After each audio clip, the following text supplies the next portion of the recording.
Hola, buenos días, ¿cómo están? Qué alegría tenerlos a todos ustedes por aquí. Just in case you don't understand what I was saying before, we are having translation from Spanish to English. In the interpretation channel, you can choose English or Spanish, and you will be able to listen to it in your preferred language. Nos da mucho gusto poder contar con todos ustedes participantes aquí en nuestro panel sobre Latinoamérica. Este panel lo creamos con un propósito muy importante para nosotros, y es poder acercar a los investigadores y a la academia a lo que está sucediendo en la vida real, en el contexto latinoamericano, lo que está sucediendo en el contexto de COVID. Y es por ello que hemos invitado a practitioners, a profesionales que están trabajando en organismos internacionales, en el sector público, en ONGs también, diferentes proyectos que tienen contacto directo con la realidad latinoamericana. Y creo que esto es muy rico, sobre todo para cuando queremos hacer investigación que tenga impacto social o impacto positivo, cuando queremos hacer investigación que tenga impacto en políticas públicas, porque la mejor política pública es aquella que pone al ser humano en el centro. Y para poder hacer ello, para poder lograrlo, es tan importante poder saber de primera mano qué es lo que está sucediendo con esos ciudadanos, con esas familias, que detrás de cada una de ellas hay historias que contar, hay vidas y hay necesidades específicas también. Y creo que este panel nos va a dar una perspectiva muy interesante, muy profunda de lo que ha estado sucediendo en Latinoamérica. Obviamente no es toda la perspectiva, pero es un overview que nos va a permitir ver lo que está sucediendo, y también yo creo que nos va a abrir puertas para explorar soluciones desde la academia, iniciativas desde la academia que puedan solucionar los diferentes problemas que tenemos. Bienvenidos a este espacio. Quiero presentar a algunos a los que nos acompañan el día de hoy.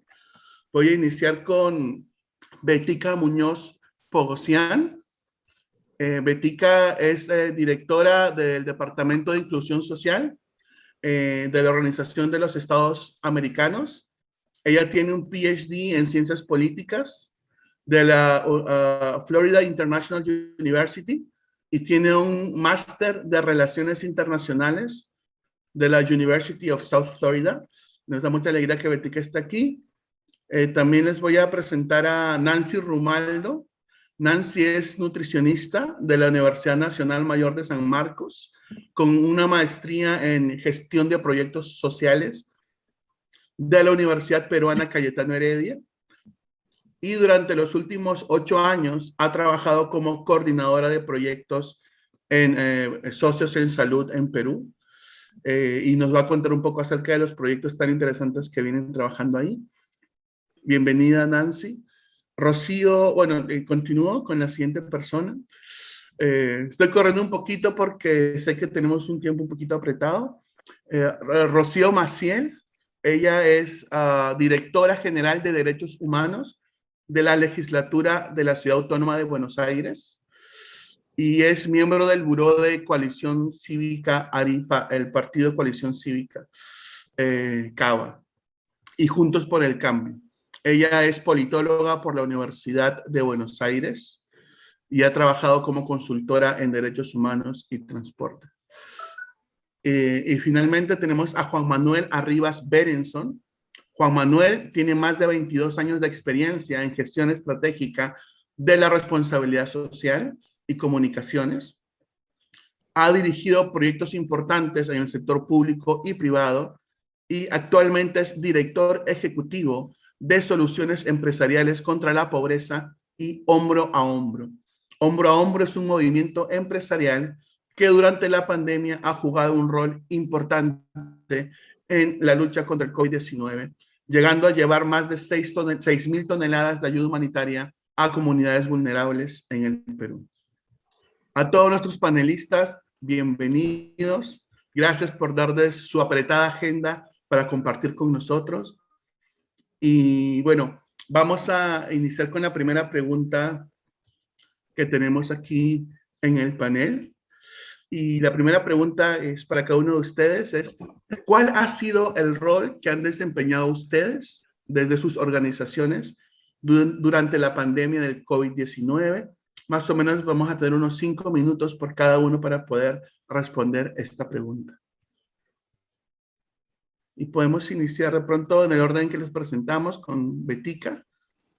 Excelente. Muchísimas gracias, Cristian, por la introducción y por la invitación a esta importante discusión. Esta idea de conectar teoría con la práctica es agenda pendiente, así que buenísimo que lo decidieron priorizar. Yo estoy aquí representando a la Organización de los Estados Americanos, la OEA, que es un organismo multilateral hemisférico, donde se sientan 35 estados miembros de la organización, con mandato de trabajo en materia de democracia, seguridad, desarrollo y derechos humanos.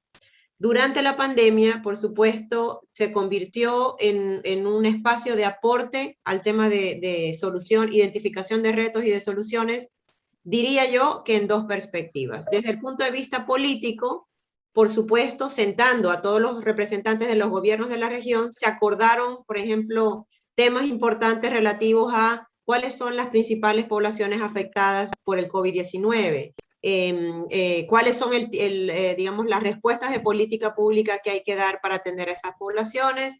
Y más recientemente, uno de los temas súper candentes ha sido la distribución equitativa de vacunas, ¿no? En este entendimiento de que tiene que haber igualdad en la distribución de las vacunas entre países y dentro de los países, o sea, entre y dentro, ¿no? Y eso ha sido también parte de la discusión.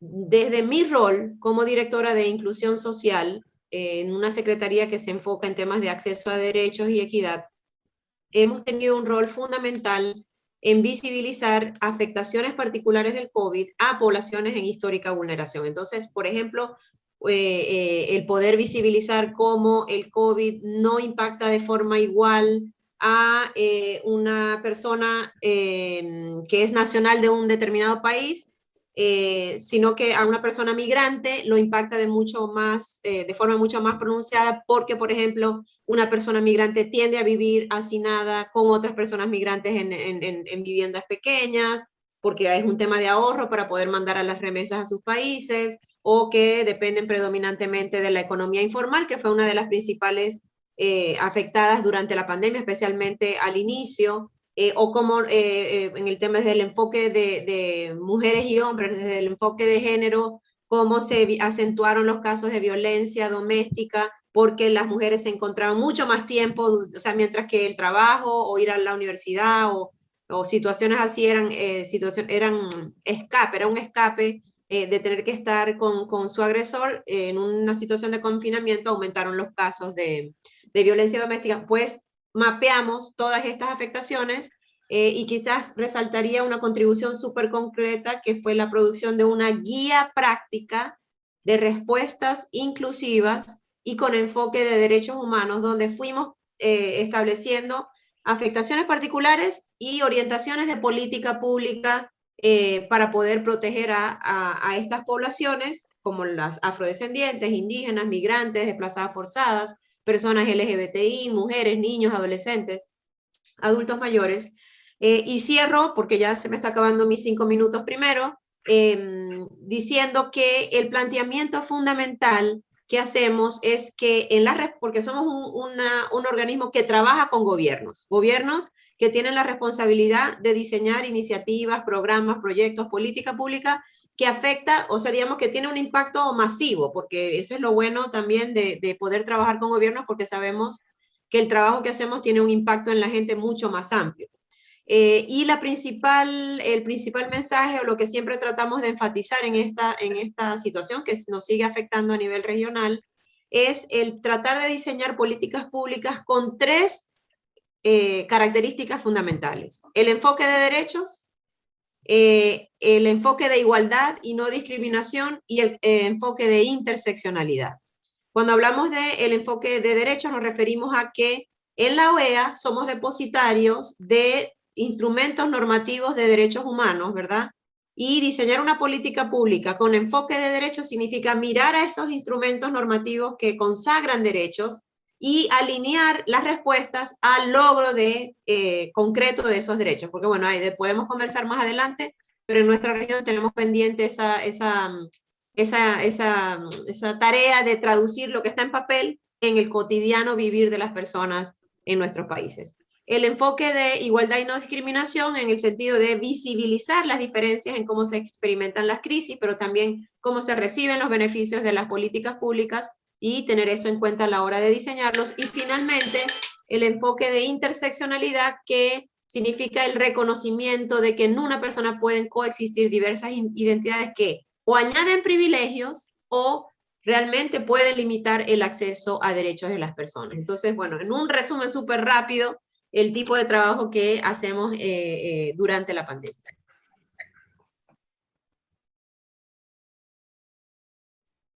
Buenísimo, Ética, muchas gracias por tu participación y por resaltar el rol de tu organización en Latinoamérica durante el contexto COVID. Voy a pedir ahora que Nancy nos pueda contar un poco también de lo que ha venido haciendo durante este contexto COVID. Buenos días, Cris. Buenos días con todo el equipo organizador. Gracias por la invitación y por la oportunidad de poder compartir la experiencia que desde Socios en Salud hemos estado realizando durante la pandemia en el Perú, ¿no? Bueno, Socios en Salud es la hermana de Partner in Health en el Perú y tenemos 4 líneas estratégicas. Una es tuberculosis, salud mental, el tema de enfermedades crónicas no transmisibles y también el tema de salud comunitaria, donde está incluido todo el tema de salud materno e infantil. Actualmente yo soy coordinadora de un proyecto llamado Casita, ¿no? Bueno, para todos, el tema del COVID fue definitivamente una pausa en todas las actividades presenciales que veníamos haciendo, y el objetivo de Socio siempre fue brindar atención médica a la población más vulnerable. Lamentablemente esto hizo que esta pausa que tuvimos durante la cuarentena, en un momento fue un desafío, pero también nos llevó a poder asumir un rol de iniciativa, de poder adaptar intervenciones que ya teníamos en camino y adaptarlas a un contexto virtual, debido también a las medidas que tomó el país frente a la pandemia, como fue la cuarentena, ¿no? Es así que bajo el rol de liderazgo del proyecto que tengo, nosotros tratamos de adaptar una intervención presencial llamada Casita, que tiene evidencia científica porque fue un piloto desde el 2013 y que tiene como objetivo identificar a la población de niños menores de 2 años con riesgo en el retraso en el desarrollo. Las primeras preguntas eran, ok, ¿dónde están esos niños? ¿Quiénes son? ¿Cómo podemos identificarlos? ¿Cómo estará la situación? Recordemos un poco que el entorno del niño, el estado de salud y de situación del niño depende de todo su entorno, ¿no? Es más, y en esos momentos, como bien lo decía Betilde, pues era muy notorio que el entorno que estaba viviendo dentro de la familia podía ser inclusive tóxico para el niño, ¿no? Se incrementaba el estrés en la madre, la violencia en el hogar, como el acceso a nivel de salud. Entonces había muchos desafíos que en su momento vamos a hablar más adelante. Es así que bajo todo este contexto nosotros pudimos adaptar esta intervención presencial. Para eso diseñamos un chatbot que nos permitió identificar a la población a través de poder identificar dónde estaban los niños. Es un link que se difundió rápidamente entre toda la población por WhatsApp, por redes sociales. Otro punto importante también fue que tuvimos que adaptar material educativo para poder compartir con todas las cuidadoras a partir de esta experiencia. Y fue muy importante, ¿no? Porque buscamos involucrar a toda la familia que en ese momento podía estar en el hogar, tales como papás, hermanos, cuidadores secundarios, cuidadores primarios, para que puedan también abordar aspectos del desarrollo infantil temprano y aspectos de la salud del niño, ¿no? Eso es básicamente el trabajo que estuvimos haciendo durante la pandemia. Fue realmente muy, muy importante identificar que niveles altos de depresión en la propia figura paterna. Fue importante también ver que aún frente a la cobertura o al problema del COVID, había familias que no respetaban la cuarentena y que incluso salían de sus hogares, y eso hacía que quizás la necesidad socioeconómica fuera más. Entonces, Socios en Salud también tuvo que trabajar de manera integral toda esta problemática, ¿no? No solamente nos enfocamos en el niño, sino también buscamos cubrir de manera integral los diferentes factores que puedan haber alrededor de la familia. Quizás la depresión en la cuidadora, el brindar algún tipo de soporte socioeconómico, el brindar también atención médica a la familia a través de la telemedicina. Y un rol importante que desempeñó la organización fue a nivel de poder identificar y hacer un barrido para la población que estaba siendo más afectada en los distritos de Lima Norte, ¿no? Donde trabajamos juntamente con la DIRIS Lima Norte, la Dirección Regional de Salud de DIRIS Lima Norte, para poder identificar casos a nivel de la comunidad que pudieran estar teniendo riesgo de COVID y poder brindar kits de protección y poder estar brindando continuamente el tamizaje para poder prever algún tipo de expansión del virus en la familia, ¿no? Básicamente esos son los puntos más resaltantes que podemos mencionar desde Socios. Bueno, creo que me queda un minuto, solo quiero acotar que el tema de salud mental fue algo que también empezó a nivel masivo en este tiempo de pandemia. No fuimos la excepción, nos juntamos con diferentes instituciones y es así que se creó también un conjunto de chatbots para poder identificar el nivel de depresión en las personas mayores de 18 años y poder a través de ello, a través de la teleconsejería, brindarles un soporte en salud mental, ¿no? Básicamente eso es lo que puedo mencionar en este punto, Cristian. Buenísimo, Nancy, gracias por compartirnos la importante labor que han venido haciendo con la infancia durante este contexto de COVID-19. También le comento a nuestra audiencia que pueden, si tienen algunas preguntas, les pueden ir dejando también en la casilla de preguntas y respuestas en el Q&A y vamos a estar revisándolas para poder contestarlas al final. Y bueno, pasamos a nuestra siguiente panelista, ella es Rocío Maciel, desde Buenos Aires. Bienvenida, Rocío. Bueno, muchas gracias por la invitación, Cristian. Gracias a todos los que están participando. La verdad es que mientras escuchaba a Betilde y a Nancy, pensaba, ¿no? Cuántas cosas nos unen en Latinoamérica. Parece que estamos cada uno en su país, pero en realidad mucho de lo que nombraban Betilde y Nancy fue lo que sucedió también en Buenos Aires, pero en Argentina, ¿no? Y bueno, como vos dijiste en la presentación, a mí desde diciembre del 2019 me toca ser directora general de Derechos Humanos en la legislatura de la ciudad, y como digo, diciembre de 2019, tuvimos 3 meses de trabajo presencial, llega la pandemia, y tuvimos el gran desafío de ver cómo, creo que nos pasó a todos, cómo íbamos a hacer para continuar con nuestra labor, ¿no? Y en ese sentido, la verdad que pusimos mucho hincapié en observar, ¿sí? En ser la mirada desde los derechos humanos de lo que estaba pasando con la pandemia, pero en particular con la cuarentena. Y en ese sentido, en ese momento, nos dimos cuenta de varias cosas de las que decían Betilde y Nancy. Obviamente la violencia de género en el año 2020 en la Argentina se acrecentó muchísimo, fue el año con más femicidios en la historia argentina.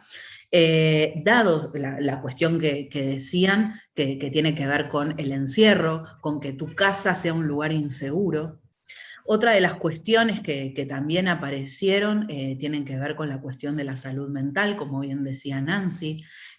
Tengamos en cuenta que en todo lo que fue el año 2020 en Argentina, los chicos estuvieron 7 meses sin clase, entre 7 y 8 meses sin clase, sin un día de clase presencial.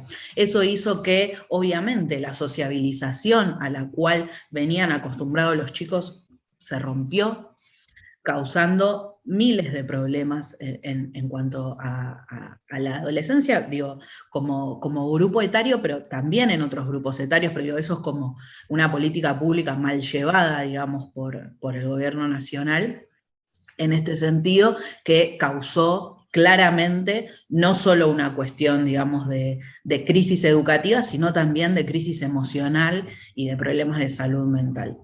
Otro de los temas, digamos, que a nosotros nos sirvió mucho para poder hacer nexo entre la sociedad civil y el Estado fue que cayeron abruptamente las donaciones de sangre en Buenos Aires, que es un lugar donde la gente es muy habitué a hacer donaciones voluntarias de sangre, cayó en un 80%. ¿Por qué? Porque los hospitales se convirtieron en lugares inseguros. Entonces ahí lo que hicimos en conjunto con la sociedad civil fue encontrar otros espacios que no fueran hospitales. Fue así que les dimos un nuevo sentido a las escuelas, a los centros culturales, a las bibliotecas, a los clubes. Utilizamos esos lugares como lugares donde la gente se podía acercar a hacer la donación de sangre.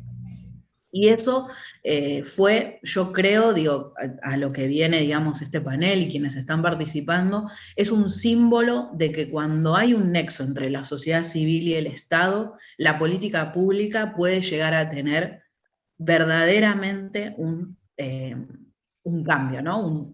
Ahí puede cambiar la cuestión y tener una consecuencia social, ¿no? O lo que buscamos siempre desde los lugares gubernamentales que tienen que ver con incidir en la sociedad.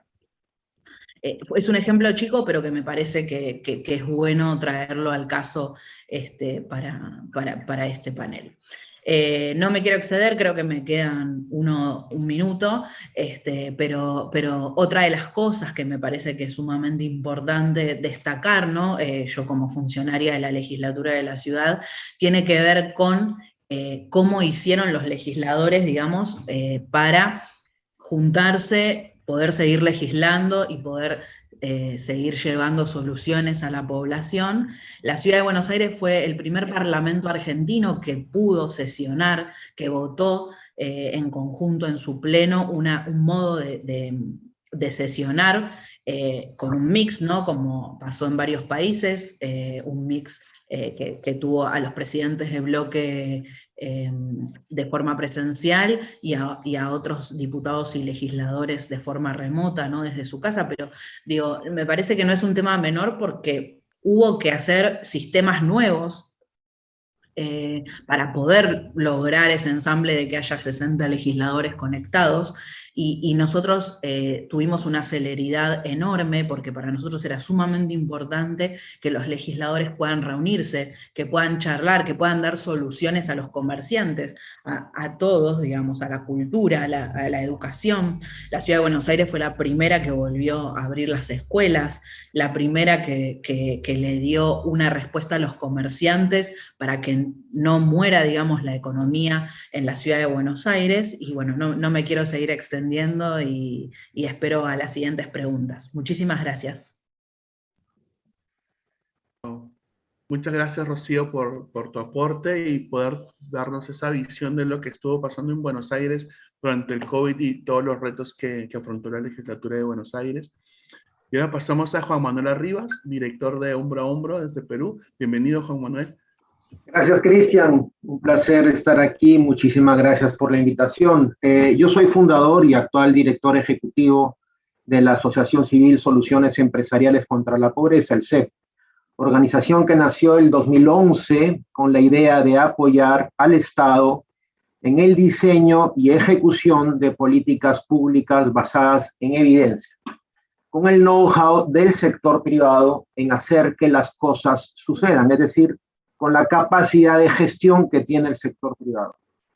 Al principio de nuestro trabajo tuvimos un extraordinario vínculo con el Jamil Poverty Action Lab y con el IPA, el Innovation for Poverty Action, teniendo varias veces aquí a Vicky van der East, Duflo, Dean Carla.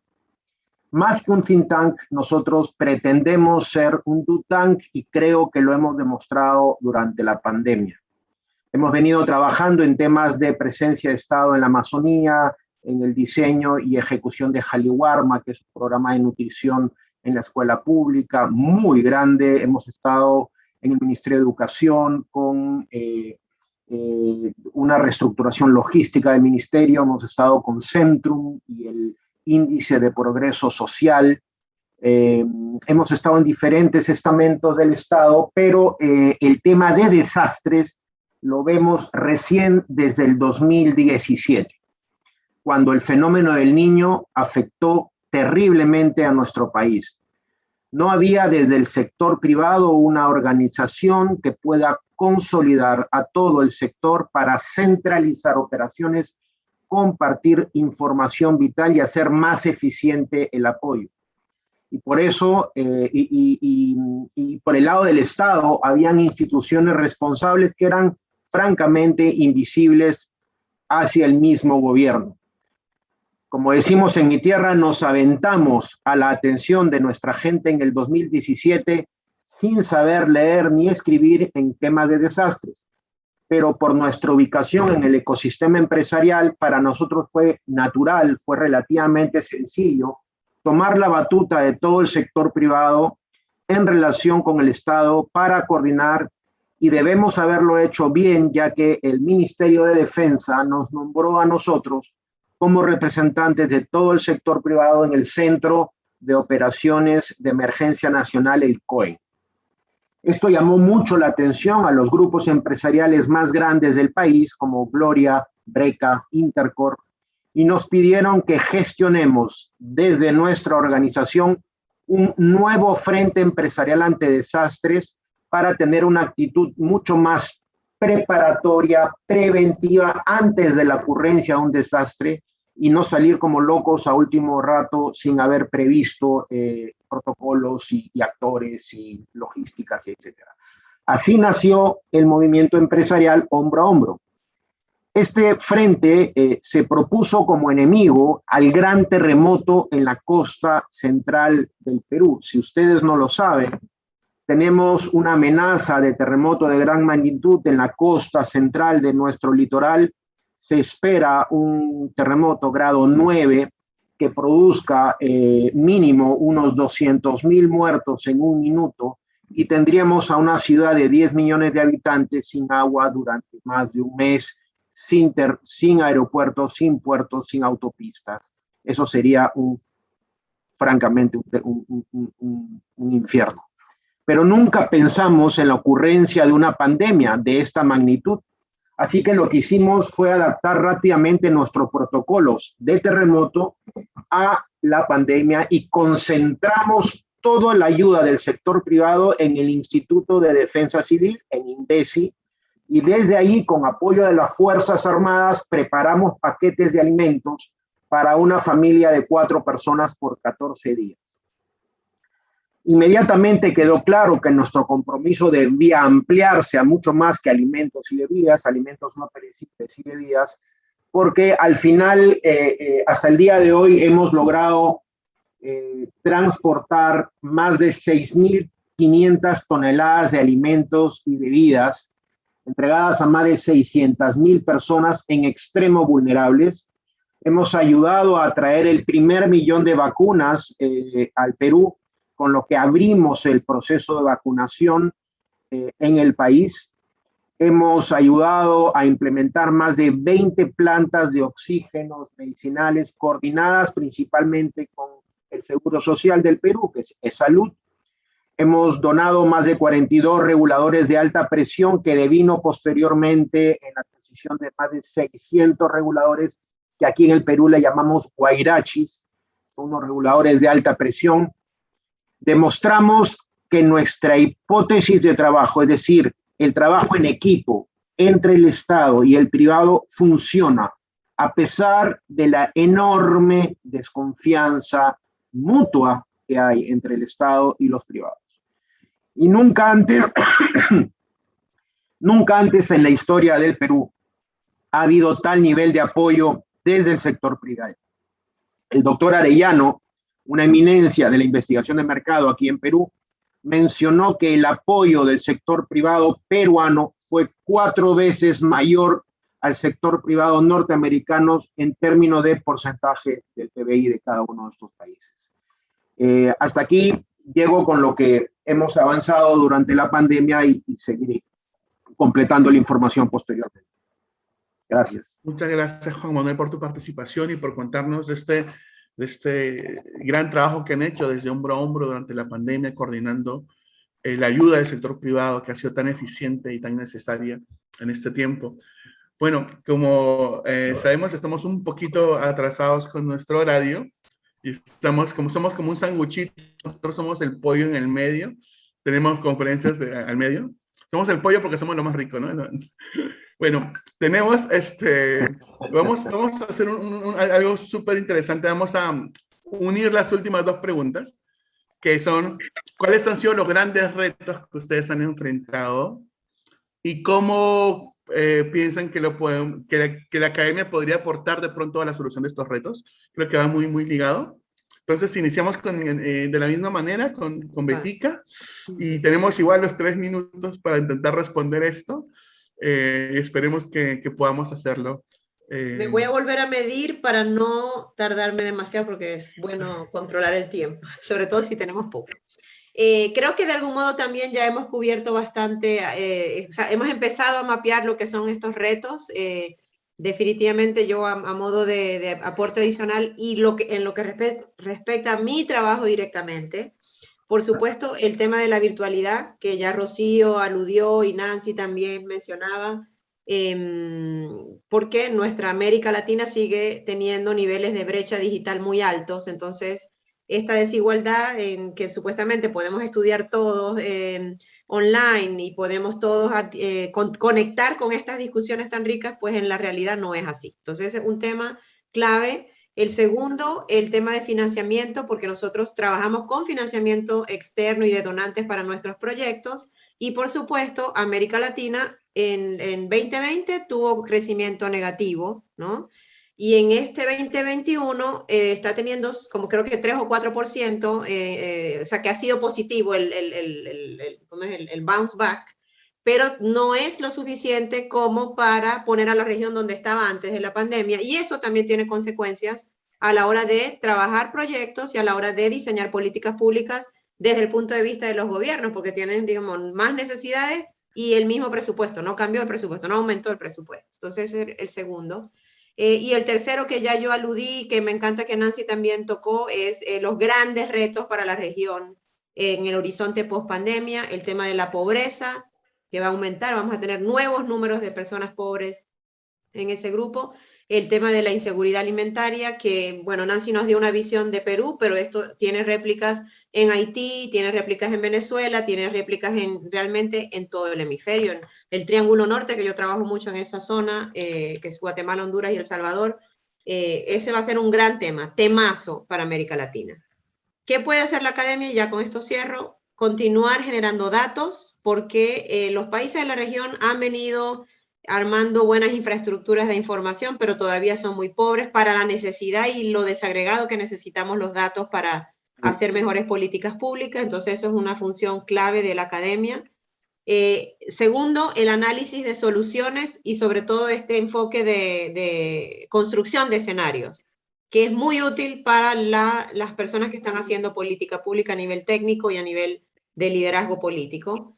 Y lo tercero, que es el research que se genere, que no se quede engavetado, que no se quede en una conversación entre académicos, que se transforme en data, en información, en policy papers, que sean digeribles y no porque no son gente con buen nivel intelectual, es porque la vorágine de la respuesta de una persona en la política no da para procesar y digerir los datos que se producen desde la academia. Entonces, y con eso se me acabó el tiempo, es clave transformar esos contenidos a formatos utilizables por el formulador y la formuladora de política pública para poder tener un impacto en la realidad concreta. Eso serían algunas pautas.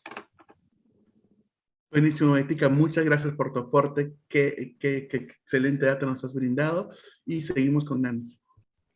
Bueno, gracias, Cris. A nivel de lo que podría mencionar es implementación de la experiencia. Bueno, definitivamente uno de nuestros grandes desafíos fue el acceso a los servicios de redes sociales, la telecomunicación. Es un problema general, más aún en zona rural que en zona urbana. Sin embargo, considero que también es importante involucrar siempre a la sociedad civil en todo lo que nosotros podamos adaptar, ¿no? si bien el desafío fue, ok, ¿cómo vamos a adaptar algo que ya tenía una evidencia científica hecha? Ya está demostrado que efectivamente una intervención lograba reducir el riesgo de retraso en los niños. El llevarlo a un contexto de pandemia con una población que tiene otras necesidades en ese momento resultó un primer desafío. Como lo mencioné en la primera ronda, no sabíamos dónde estaban, quiénes eran, cómo podíamos llegar a ellos. Perdimos mucha población que antes había estado contactada y esa fue una gran dificultad que hasta el momento estamos tratando de sopesar en un semipresencial, pero definitivamente hay población que no estamos llegando, ¿no? Y me imagino que también otras instituciones sucede lo mismo y siempre estamos en la constante búsqueda de buscar una estrategia de solución. Un aspecto, por eso fue la innovación de los chatbots, que si bien es buscar en diferentes zonas, pues también si la persona no tiene un paquete de internet o tiene un celular prepago y no tiene un postpago, eso, obviamente. En el tema del capital social, nosotros trabajamos fuertemente con los agentes comunitarios. Para nosotros son nuestro brazo derecho en todas nuestras intervenciones. Y aún, ellos son los responsables de entregar la intervención a las poblaciones. No son solamente agentes de soporte, ayúdame con esto, sino realmente cumplen un rol de actor importante. Y ustedes se imaginarán ese desafío de ver que antes era un entrenamiento físico en donde tenía un contacto directo con la persona y de alguna forma cambia toda esa dinámica de contacto y muchos de nuestros agentes son adultos mayores. Entonces no tienen esa dinámica de poder familiarizarse con WhatsApp, con un Zoom. Entonces, todo eso también significó un proceso de entrenamiento y de empoderar a esta población para asegurar que sean ellos quienes puedan llegar a la población, pero también nos ayuden a recoger información de la comunidad. Porque yo desde un escritorio puedo organizar mi proyecto, el programa, pero si no tienen la evidencia de la comunidad, es muy probable que lo que pueda generar no tenga resultado a mediano o a largo plazo. Entonces, ¿a qué nos vamos con el tema de la ciencia? Yo soy muy alentadora de lo que es implementación basada en la ciencia. Así sea de pequeños pilotos de 60, 120, nosotros podemos recoger esa información para poder luego llevarla a un escalamiento. Generar evidencia es algo que la academia tiene que considerar e implementarla a partir del involucramiento de los actores de la comunidad. Básicamente eso es lo que quisiera compartir. Y bueno, si hay más preguntas más adelante, podemos también responder. Gracias. Muchas gracias, Nancy, por tu aporte. Pasamos a Rocío Maciel. Trato de ser lo más concisa posible. A mí, un tema, digamos, que me apasiona en lo personal y que llevamos en la dirección tiene que ver con el tema de tomar como núcleo, digamos, de estudio, por decirlo de alguna manera, a la familia. Pero no solo a la familia, digamos, tradicional, pensada, digamos, tradicionalmente, sino también lo que tiene que ver con familias diversas, familia LGBT. En ese sentido, como un desafío, digamos, la pandemia los puso en un desafío enorme, en un desafío mayor en el que estaban antes en la prepandemia. Esto quiere decir problemas para inscribir niñeces trans, problemas para inscribir niños producto de gestación solidaria, por ejemplo, y son familias que ya están constituidas. Y esas familias que ya están constituidas tenemos que poder garantizarles los mismos derechos que las familias tradicionales. Entonces, eso como un punto y un desafío, digamos, que nosotros en la ciudad de Buenos Aires tenemos, imagínense, desde que se aprobó la ley de matrimonio igualitario, alrededor de 4.000 familias ya constituidas. Entonces es una población, digamos, que ya no es, si se quiere, minoritaria, sino que es parte misma del día a día de la ciudad, y que nosotros tenemos que poder garantizar esos derechos, hacer el pedido de leyes correspondientes a nivel nacional y a nivel local. En cuanto a la cuestión de la academia, a mí me gustaría quizás, no quiero que lo tomen como que es una visión meramente crítica, pero sí muchas veces, digamos, lo que nos pasó y en el rol un poco que nos sentimos desde la dirección, tiene que ver con ser nexo, ¿no? Ser nexo entre, como dije anteriormente, entre la sociedad civil y el Estado, pero también ser nexo entre la academia y la sociedad civil. ¿Por qué digo esto?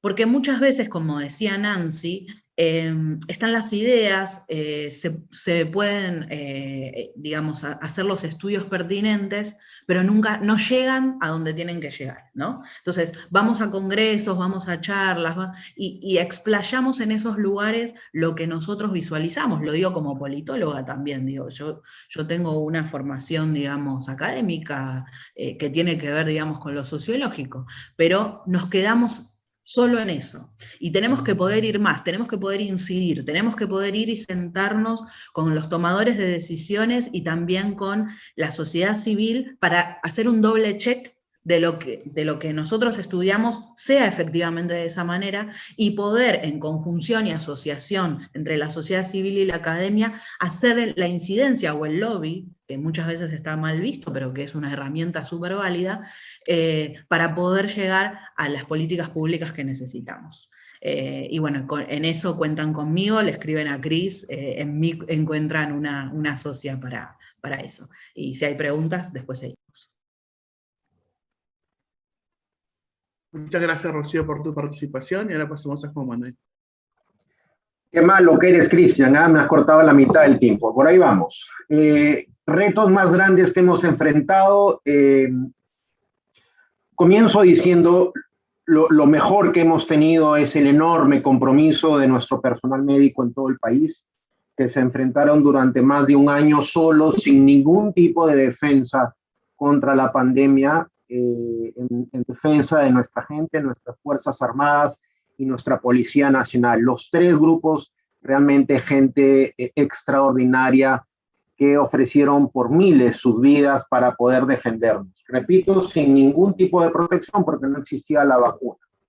Si me piden que hable de obstáculos, yo creo que tengo que lamentablemente hablar de nuestro Estado. En primer lugar, esa intrínseca desconfianza hacia la capacidad de gestión del sector privado que sigue existiendo, por ejemplo, en temas de logística, de negociaciones, de oxígeno, etcétera. Un desconocimiento de la importancia del arma de comunicaciones en la lucha contra la pandemia, para difundir los nuevos hábitos que teníamos que tener contra la pandemia, o para derribar, por ejemplo, la resistencia hacia la vacunación, que hoy día está poniendo en serios aprietos todo el proceso de vacunación. La displicencia, y eso es una palabra muy fuerte, la displicencia de varias instituciones del Estado, por ejemplo, Ministerio de Salud, en problemas como, por ejemplo, el oxígeno medicinal. El desconocimiento de parte del Estado de la gestión de crisis en gran magnitud. El MINSA concentró la gestión de la pandemia y desconoció, por ejemplo, la capacidad de gestión en época de crisis de nuestras Fuerzas Armadas, manteniéndolos aparte de todo el tema de gestión, a diferencia, por ejemplo, de los Estados Unidos o de Israel o de otros países.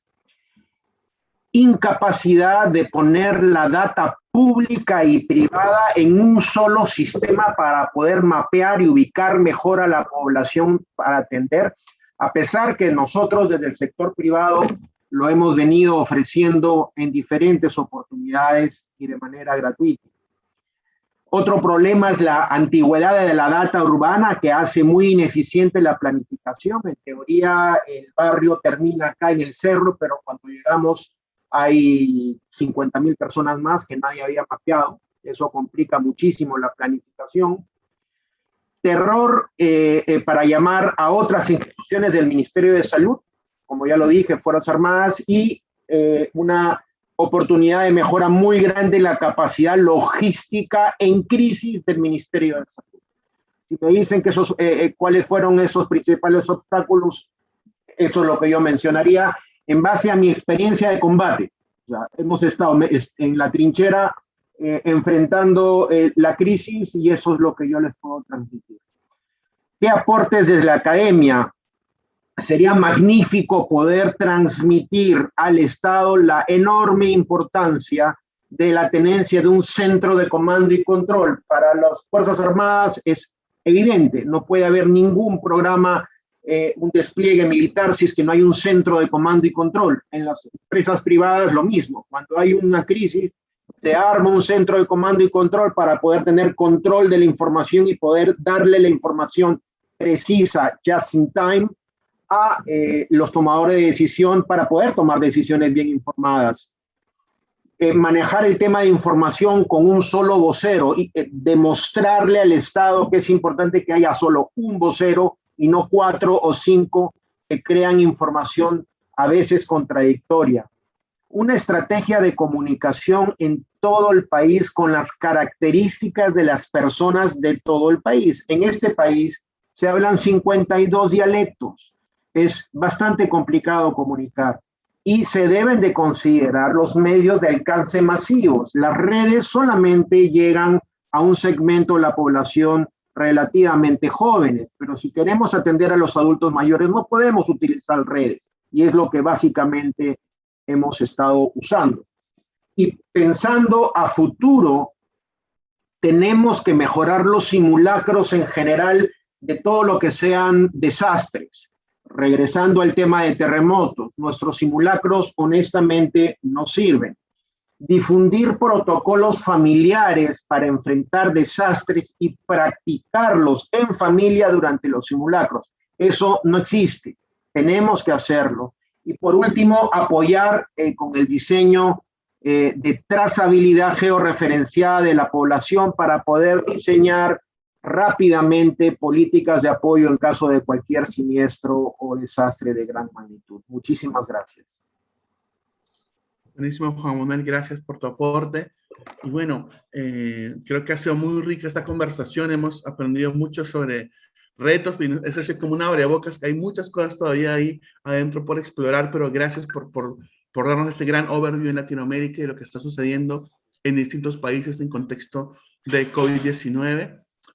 Si alguno de ustedes tiene alguna pregunta, la puede escribir en el chat de preguntas y respuestas para poder hacerla a los panelistas. Tenemos una aquí de Diego Macal. Se las leo. Dice: la pandemia expuso desigualdades en el acceso a Internet, que sin duda es parte ya de la vida de la mayoría y necesario para comunicarse, como actividades financieras, trabajar, etc. Sin embargo, no todos los latinoamericanos tienen el lujo de la Internet aún. Ayer Facebook se cayó y hubo muchas disrupciones en actividades comerciales. Hay esfuerzos en Perú, Argentina, el resto de América Latina para garantizar cobertura 100% de Internet y que esté al alcance de todo y esté al alcance de todos o al menos la mayoría. ¿Sabe el panel de algún esfuerzo para desarrollar habilidades autóctonas en cuanto a software e infraestructura para garantizar Internet en América Latina? ¿Alguno quisiera hablar sobre este tema de acceso a Internet en América Latina? Si hay algunos esfuerzos que se están haciendo. Pues yo muy rápidamente, porque vi Rocío, si quieres tú avanzar. Yo nada más decir que los progresos varían de país a país. O sea, creo que obviamente hay un planteamiento de mi trabajo con gobiernos de que se aspira a que haya acceso a Internet pleno, pero hay muchos obstáculos en el camino que tienen que ver con lo financiero, con las alianzas correctas y estratégicas para poder garantizar ese acceso, pero no es muy deficiente todavía. Lo que yo sí diría que hay buenos progresos es a nivel de gobiernos locales, porque ahí como a nivel de gobiernos locales hay cada vez más interesantes experiencias de ponerlo a disposición en una plaza pública o en la biblioteca o en ciertos lugares de encuentro común a nivel súper comunitario. Ahí es donde yo personalmente he visto interesantes progresos en Costa Rica, en la propia Argentina, en varios otros países. Sí, a ver, como dice Betilde, ¿no? En la ciudad de Buenos Aires, por ejemplo, sí, en las plazas públicas hay acceso a Internet y demás, pero como preguntaban más ampliamente por Argentina, a mí me gustaría rápidamente contarles, yo hace una semana estuve en La Quiaca, que es, digamos, el límite fronterizo entre Argentina y Bolivia. Hice todo ese recorrido, ¿no? Me gusta hacerlo muchas veces porque me parece que ahí se ve a veces la realidad que no pasa solo por la ciudad de Buenos Aires, por las metrópolis, y la realidad es que también tenemos problemas en Latinoamérica que tienen que ver con que digamos, cómo está nuestro país, digo, la cordillera, ¿no? Tenemos pueblos encima de la cordillera, un poco lo que decía Juan Manuel, donde muchas veces la infraestructura para que pueda llegar a Internet es muy complicada, es muy costosa, y hoy por hoy los países latinoamericanos no tienen, digamos, no cuentan con ese presupuesto para poder afrontar esas infraestructuras. Ni hablar la pregunta que hacían específico de si hay, digamos, software propio, digamos, en la Argentina. Tenemos falta de ingenieros, así que obviamente que no hay algo propio, digamos, en cuanto a infraestructura de software ni nada por el estilo. Así que bueno, eso. Bueno, quizá yo solamente pueda acotar algo breve. Realmente no solamente es un problema financiero, sino también el geográfico, que creo que Rosel lo mencionaba. Perú es un país muy diverso y nuestra zona rural en la sierra, pues definitivamente es muy accidentado, tiene se necesita trabajar bastante, ¿no? Para poder acceder. Pero una iniciativa que ha tenido el Ministerio de Desarrollo e Inclusión Social, juntamente con los gobiernos locales, es de que el poder implementar esos espacios en donde puedan tener internet para los estudiantes que puedan acceder, o la comunidad que desee comunicarse, hacer procesos digitales. Ahorita se me dio el nombre, disculpa, tal vez Cristian lo recuerda, o Juan Manuel, pero en todo caso creo que eso es también una medida que poco a poco se está implementando, y básicamente a la población sin acceso, que es la zona rural, ¿no? Que no es porque no tenga quizás el acceso a un equipo telefónico, sino es porque simplemente no hay cobertura, ¿no? Y la problemática en la zona de la costa del Perú quizás también difiere, ¿no? Los problemas son diferentes, es porque tienen otro tipo de celular, porque tienen un plan prepago y no el postpago, entonces no tienen acceso a redes sociales que demanden mayor uso de aplicativos. Entonces, toda esa problemática también tiene que ser, creo que, recogida para poder ver el problema desde diferentes zonas, ¿no? Básicamente. Te referías a los tambos, Nancy, ¿no es cierto? Sí, Los sí, Juan tambos que Manuel, forman exacto. parte del programa País, que tiene los tambos y las plataformas integrantes. Miren, el Internet es un medio, hay otros medios también. Tú quieres comunicarte con la gente mayores de 70 años y no va a haber forma que poniendo el Internet te puedan entender. ¿Ok? O sea que tenemos que pensar estratégicamente en el tema de comunicaciones para llegar a todo el segmento. Si estamos hablando que los mayores de 60, 70 años son la gente más vulnerable para el COVID, a la que hay que convencerlo que de ninguna manera pueden dejar de vacunarse, y el Estado solamente utiliza el medio virtual para comunicar, tienes un segmento de la población monstruosamente grande que nunca se enteró que él ya estaba listo para vacunarse, o que tenía que irse a vacunar a 10 cuadras de su casa y que corra porque si no se queda sin su vacuna, bla, bla, bla. O sea, tenemos que poner esto en manos de profesionales de la comunicación y evidentemente crear los canales de comunicación. Pero ojo, no solamente es Internet, hay muchas otras formas que podemos utilizar para poder lograr el objetivo de la comunicación, que es cambiar hábitos. Sí, lo más difícil.